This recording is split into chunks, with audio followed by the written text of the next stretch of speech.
Welcome again. I'm your host, Weird Rock, the evil comic geek. And this is Weird Comic Reviews.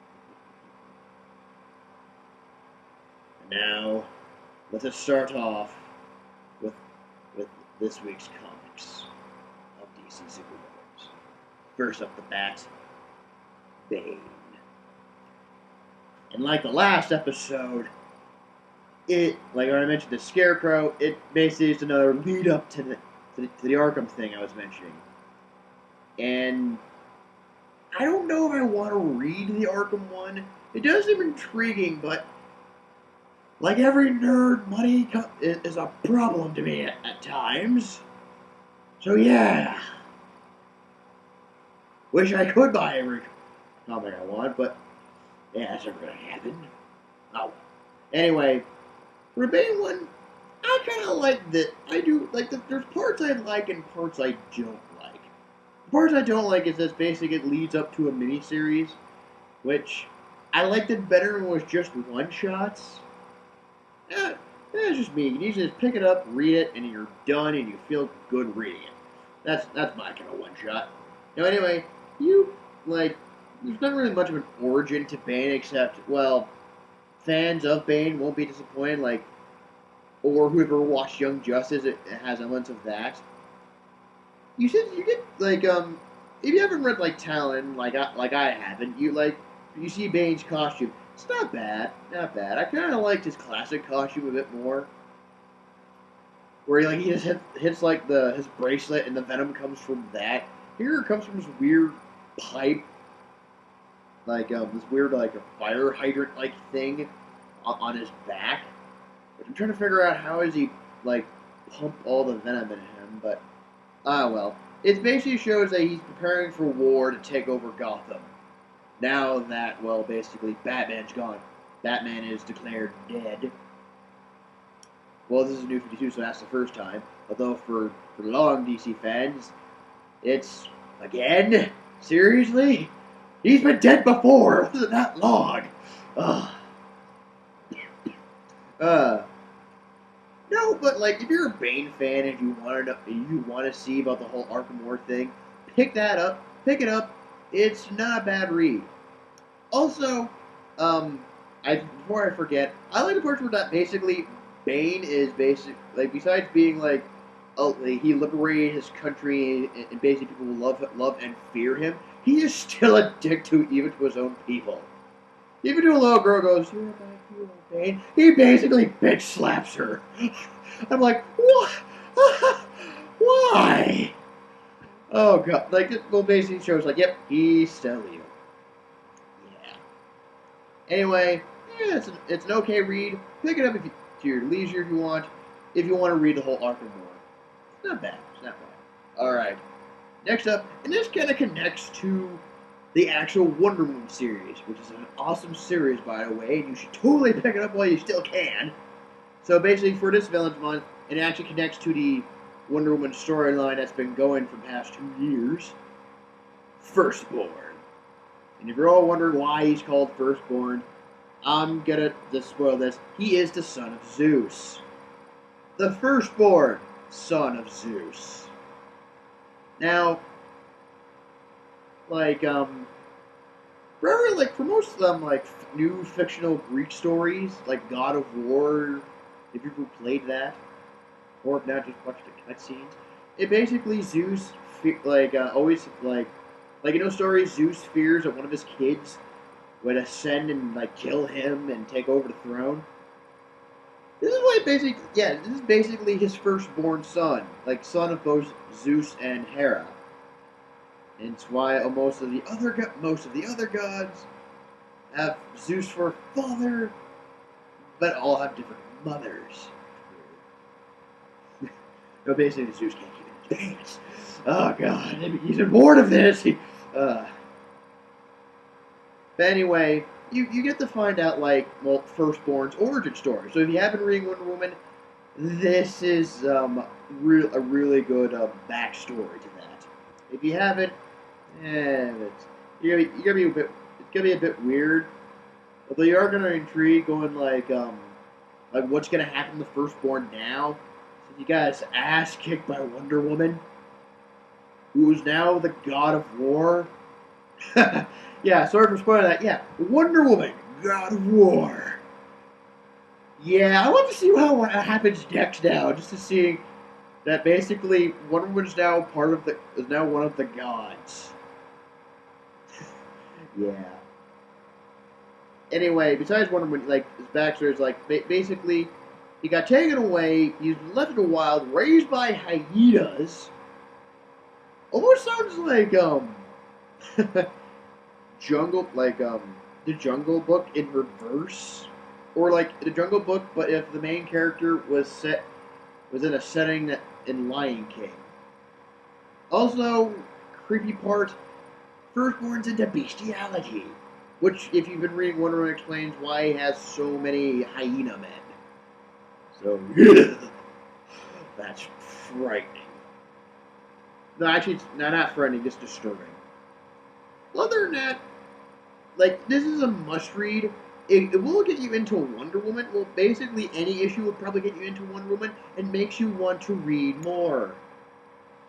And, my God, I love the series Wonder Woman. Can't stress that enough. This is one of the series that New 52 didn't screw up. Actually, there's not a lot of things that DC did. Well, in my opinion, there's not a lot that DC screwed up, but it's just, that's my opinion. I actually do like most of them. So, there are a lot of titles I like from New 52, Wonder Woman being one of the better ones. So, yeah, Firstborn. You won't be disappointed, or it makes you want to read what's going on. So, yeah, kudos for the writers. Next up, Man-Bat. Okay. For Man-Bat, this is going to be a little confusing. Well, I say confusing because, it's not exactly a one-shot. Well, to me, it's not. Because I read I've read a few detective comics. Mostly I've started paying attention a lot more since New 52 started. So starting from that, I'm one of those fans who wanted to start one, so that's actually a good thing for me. Anyway, if you're reading detective comics, there's some backstories where basically, Kurt Langstrom became Man-Bat again, and his wife became, another Man-Bat, or She-Bat, as we're calling it in this particular issue. And I guess that's actually a much better name than whatever anyone else can think of. What do they call them? Woman-Bat?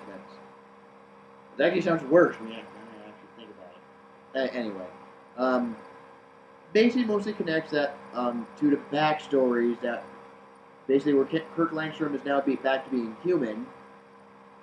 That basically he's trying to figure out who's been who was using his Man-Bat serum and doing lots of killing. Turns out it was his wife. Here, basically, he does combine his formula with her formula. Her formula was a bit different because they combined it with more dangerous bats instead of just fruit bats which Kirk used. So basically, he combined the two just to try to take her down, which works very, very quickly. Literally, opening act, he instantly takes her down. Boom! It's over with. She's in jail. They're divorced. And yeah, that's basically I was a little disappointed about that.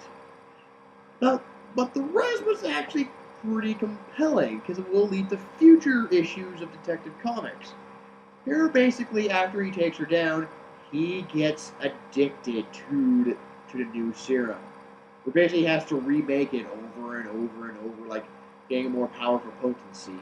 Because, well, it relates to Forever Evil, which kind of works in this case, that basically, where he becomes the new Batman, and basically tries to, stop crime and save Gotham. Which he does, which is a piss-poor job, because basically by the end of it, criminals are dead, and basically Kirk Langstrom has gone for Cocoa Puffs.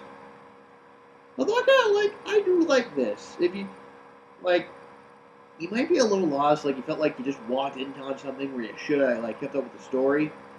So it really, really much matter because I felt that the story was not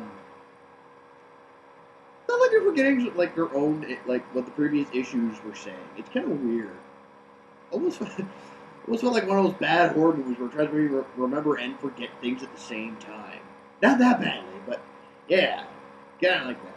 Although I have to say, Man, Man Bat is actually quite a fun read. I want to make me want to know what happens next in future Detective Comics. Like, what's Batman going to do now that Kirk has basically gone full on Man Bat and has not turned human once. Now he's just hunting whatever he can find.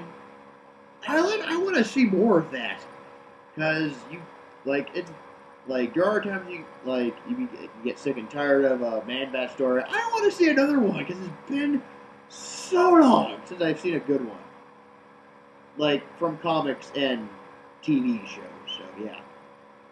All right. Next up, and this is a wonderful one shot for both. It is a one shot, but at the same time, if you've been reading like the first 18 issues of Action Comics written by Grant Morrison, it actually works out as somewhat of a continuation for one of the characters that got introduced. This character is Metallo. Yeah, from the cover, he does not look like what some people might know of Metallo. For example, like from the anime DC universe, Metallo is basically he's now a cyborg who wears like a suit of what he once looked like as human, which is actually quite frightening when you think about it. Here, this is not exactly your Metallo. This Metallo is basically John Corbin.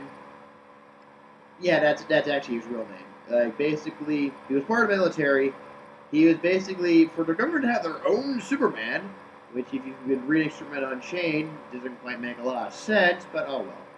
Anyway, he put him into like an Iron Man like suit, except like because of experimentation, because the experiment exploded his heart, and he got mind controlled by Brainiac.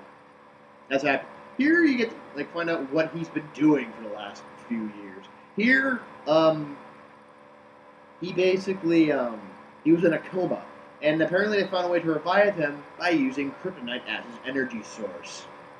So yeah, I like the fact they're going how they're trying to make him he's new and yet old at the same time to please both fans. Although instead of being he can control metal to shape in any way he wants, here he has he's like a walking a walking arsenal. No, not like Arsenal from Red Hood and the Outsiders. I mean he's like War Machine, except he doesn't paint himself red, white, and blue in the third Iron Man movie. Here you get to see where General Sam Lane, Lois's dad, revives him with kryptonite, and basically he's saying he's ready for a field, even though psychologists for military saying he's not mentally fit for it, and they were right. Apparently, for some of his missions, he's done more harm than good. Man. And basically, basically the government basically tries to kill him. Failed at it because he just ends up at the bottom of the ocean and he's just walking back to shore and basically trying to kill Sam Lane because he basically blames him. Here is basically I like how for both sides are going for for both Sam Lane and for both Metallo. Although he's called from Action Comics he was called Metal Zero, but by the end of it he called himself Metallo. And I love how he goes from transition from to government military hero to full on supervillain. And again, it also connects to Forever Evil, so that's actually a nice touch. Metallo is a must read, and oddly enough, the Superman comics are actually getting a lot better. So all you non-Superman fans or people who go these Superman comics suck, you can calm down. They are getting much better. They see better with the writers and how you can spin a character. It is getting much better, I can assure you. Speaking of good Superman comics, next up on our evil villains list, Parasite. Now, Parasite did not get introduced in any of the series or in the Superman line, like Action Comics, Superman, Supergirl, Boy. He's not. This is his first appearance, like his new 52 look, and I like his new look. Like when he's not like jacked up on energy, he's like this really skinny guy. Like he's all purple, so he looks like what you would know of Parasite. You know, like a purple body with a few white parts that look like there was like part of a costume, but weirdly enough, it's his skin. But here's a frightening thing: I like how he has like this leech-like mouth, and he's frightening looking. And I like it. Like for here, they try to connect it to a previous Superman story in Action Comics. You don't have to read it like to get the story. It pretty much self-explanatory what happens. Like you get to see his point of view, and I like how for this one, he is like what some people are like in real life. He is a jerk. I told people a jerk, an asshole, whatever you want to call him. Basically, like his job was basically he was a delivery boy who basically likes to snack on delivery. Not his own snacks. Here's a dick move. He snacks on the deliveries he's delivering to. So if you get Parasite to deliver a box of truffles to your girlfriend, boyfriend, or parent or grandpa or someone you really care, expect that box to be half eaten on the way over. Yeah, he's that kind of dick. Anyway, I like the fact that here he makes a mean Scooby Doo joke and whatnot. And I like the fact he goes from like delivery guy who just hates living in Metropolis, because there are people who hate where they live. I'm not gonna stress that hard. I'm not gonna go into explanation why.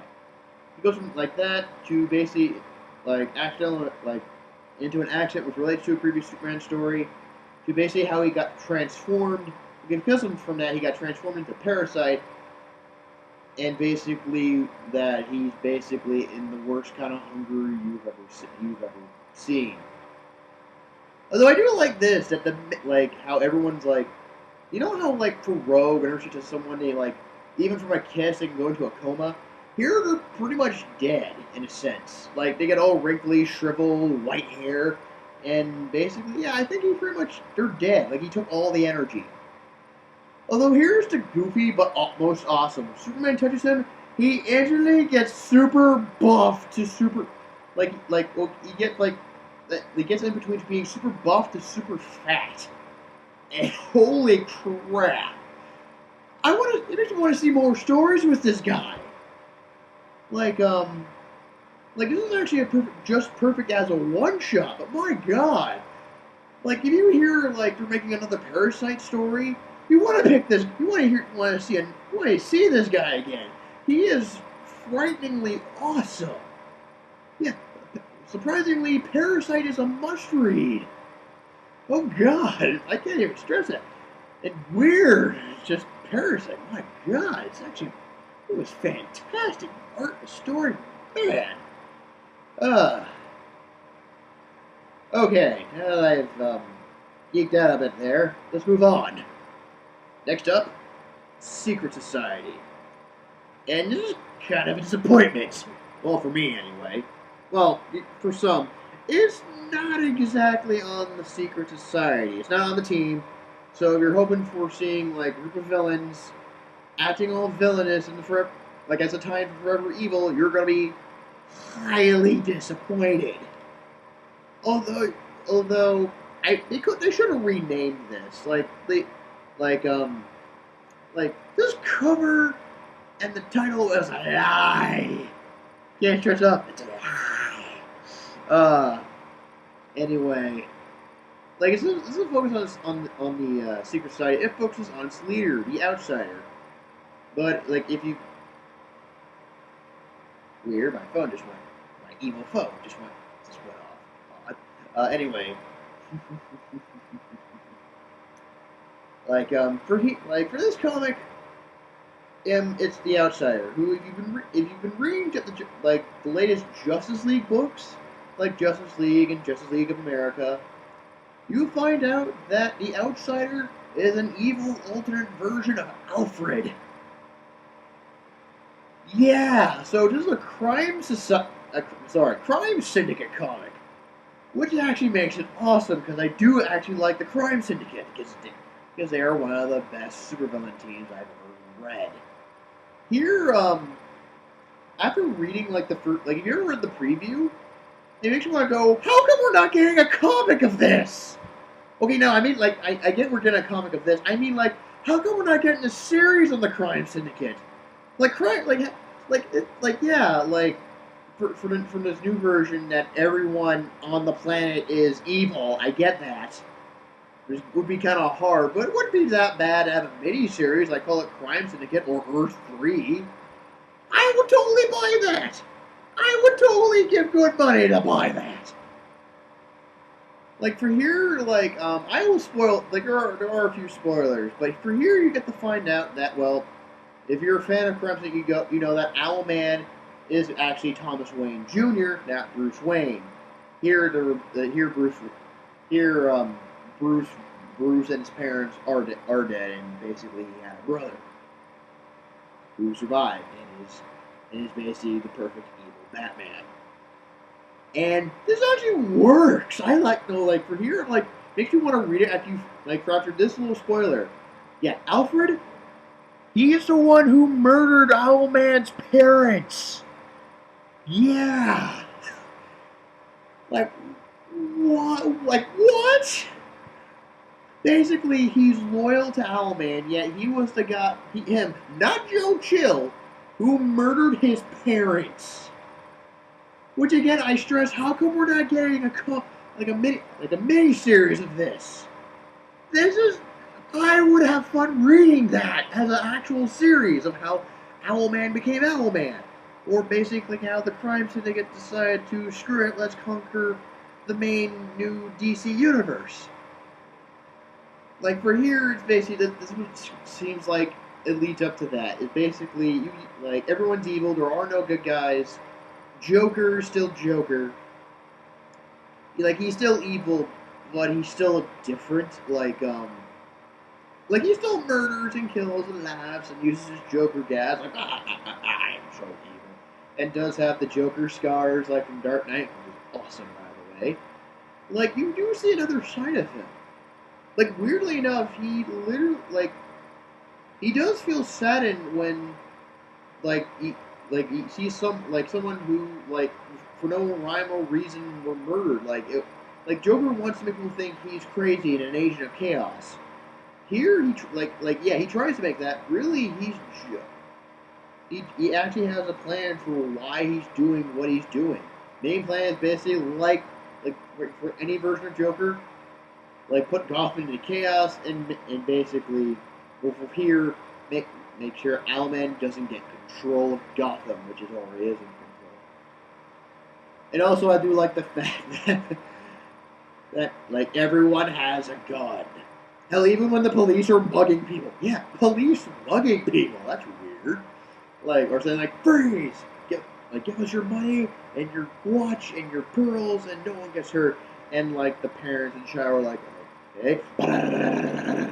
It's oh god, I want to read this. DC, make a comic of this. My god.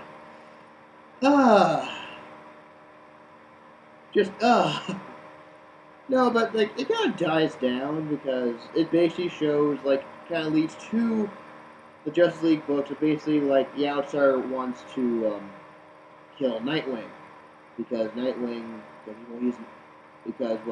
Owlman he's an alternate version of a psychic talent who was murdered by Joker, which I love how Jeff Johns is doing all the alternate versions are still having the same names. Even when they got recently introduced, evil version of Robin is called Talon. And anyway, I like the fact that how the story goes, but my only disappointment is I wish they made that into a mini-series. They would have made so much money off that. I am not even joking. This actually seems like this should be extended to at least a 5-issue miniseries. Okay, and last for this for this of the comic DC comic villains, Sinestro. Now, for here, I'm a little disappointed. Just a little bit. Basically, it's a retelling of Sinestro's origins, which, because from the details of New 52, nothing got changed in the Green Lantern universe. So the origins they gave for Sinestro, or what you learn about him, pretty much stay the same. There are no twists or anything. Well, the only twist is that not everyone who's from Kurogar is dead. If you read the comic Wrath of the First Lantern, you know what I'm talking about. Here, yeah, if you're a completionist, yeah, get it.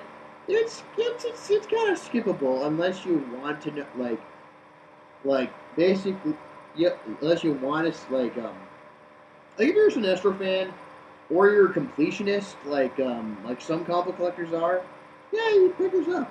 It's not bad. It's not exactly good, but it's not bad either. And now we have ourselves another month for villains. Not this time. Oh, can't you? All I gotta do to foil the somewhat evil plan is to make you say Shazam. Shazam? Why would I say Shazam? Yeah, what the hell? Oh god. Yellow ring, yeah. Okay. I've dealt with evil me, and I'm back. Yeah. Unfortunately, unlike what the evil version of me was saying, there are no more one-shots on DC supervillains. However, I am also unfortunate enough to tell you, if you're trying to find a 3D cover for these, you're gonna be disappointed due to shipping errors and basically and also printing the companies that print the comics haven't printed up to these. Pretty much, I can assure you that there's going to be a fat chance before you find a 3D cover of all the new villain one-shots. However, you can still buy the comic. It's just going to be, it's not going to be 3D holographic.